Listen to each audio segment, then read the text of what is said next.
Let's put digital transformation into perspective. What's at stake? What can it do? Who's going to win or lose? Now, it's not a zero-sum game, so maybe grow and not grow would be better than win or lose. The point is to keep playing, but digital transformation will scale the abilities of those who can wield it massively. By the end of this video, you'll see why it's fundamental that every organization build this into their plan in much greater depth. Hi, I'm John Jans. I love enabling individuals, teams, and organizations to scale their impact through innovation and transformation. Honestly, I kind of geek out on it. I did this for a decade at Microsoft for enterprise companies and love bringing these transformations to everybody. Let's get into this.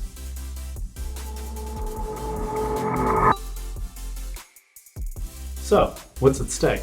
In short, everything. Staying relevant, staying in business, and growing.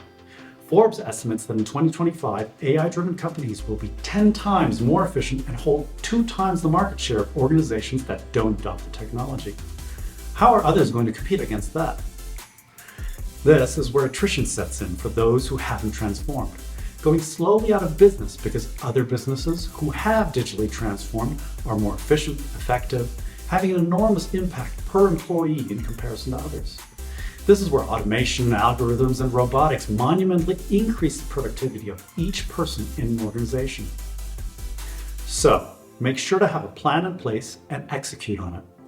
Uber yourself before you get Kodak'd. What can digital transformation do?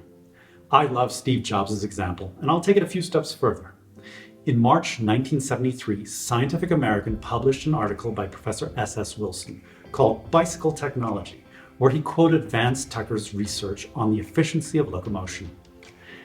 It showed that the bird, the condor, was the most efficient animal on the planet, using the least number of calories per gram per kilometer traveled.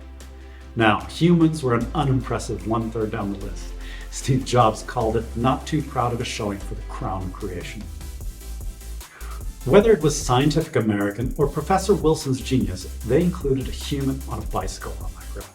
Suddenly, we were the most efficient animal on the planet above the condor. From this insight, Steve Jobs concluded that we are tool builders. We build tools that can dramatically amplify our innate human abilities. And in the innate ability of thought, which every human is capable of, the computer is like a bicycle for the mind. Combined with the internet, this massively magnifies every person's impact and reach. And we make all kinds of different tools, from cranes to planes to finance and energy tools to hardware and software. The list is endless. This is where I take Steve Jobs' comparison a step further. So if the bicycle for the mind is the personal computer, what is the proverbial bicycle for an organization? What are the comparable tools? How do they work? Well, just to name some of them: hardware, software, soft skills, hard skills, upskilling, digitizing processes, change management, project management, culture change, public relations strategy, human resource strategy, marketing strategy, the list goes on. So what skills do we need to learn together to operate these tools, sort of pedaling together in tandem? If you get these tools from different providers, how do they fit together? Do disparate tools which have better features enable or hinder productivity? Or are integrated tools which cover 80% of needs better? There are a lot of questions, but the fundamental reality is it's not like we can just get on a corporate digital transformation tandem bike and expect everyone to balance, pedal, and lean in the right direction. It takes planning and practice, and the best way to implement this is in a programmatic way, setting up motions that systematically bring everyone together so that the motion becomes habit, and that habit becomes ingrained in the culture. Some of the main ways this is done is programmatic motions in planning, change management, learning, mentoring, ambassadors and champions programs, just to name a few. Additionally, active leadership support and adequate resources are essential. I'd like to repeat that. Active leadership support and adequate resources are mandatory. If you don't have one or either, scale down till you have both. Different technologies have distinct impacts on us. Through the ages, gaining the skill sets to wield these technologies has allowed us to extend our reach in different ways, and creating programmatic motions within your organization will increase the capabilities of everyone. This can be done in a singular change, but the world is changing faster and faster. Change is accelerating at a pace never seen before in human history, and if you execute a singular change, it'll soon be updated. So, how do you mitigate this? The goal is to be fluid, adapting just in time and basing that on an ecosystem which covers future needs and grows with you. I'm not talking about a singular product, but an ecosystem which is designed for your organization's growth and needs. But that's just the ecosystem. You can purchase that. Creating cultural elasticity for change within your organization in a programmatic way, that's a bit more challenging. This starts by integrating learning and development programs which train employees and by extension your operating model to be flexible.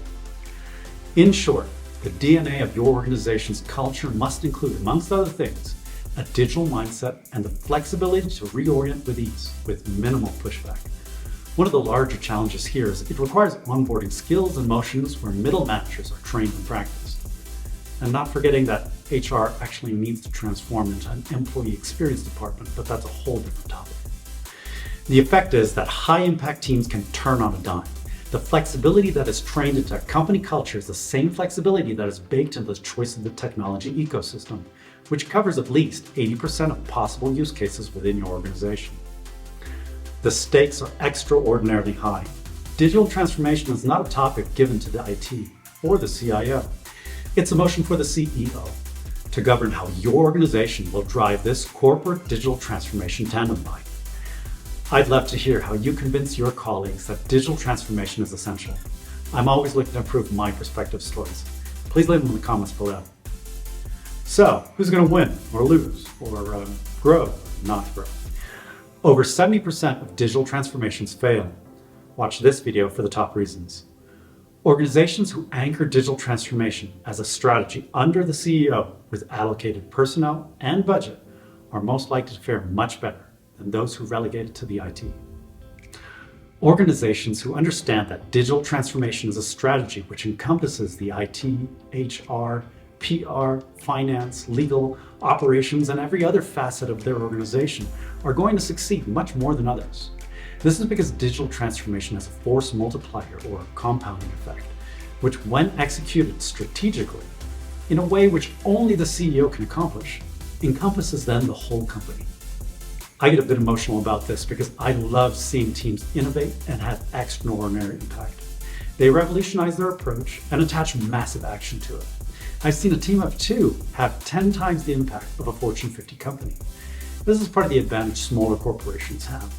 They can change much faster and are more agile in comparison to large corporations, thereby taking market share and talent from it. Technology is the great equalizer, but only for those who can wield it. I don't mean only the hard skills, but the soft skills, because we have to work together to scale. We're back at the corporate digital transformation tandem bike and need everyone to balance, pedal, and lean in the right direction together. The bedrock that you build your digital transformation strategy on is fundamental. If it doesn't have the backing of the CEO, an alliance of the leadership, or the resources, or the manpower to execute, or the leadership competencies and skills, it's usually destined to slow down sooner or later. There's a lot to bring together for a digital transformation, and it can be very frustrating bringing everything together.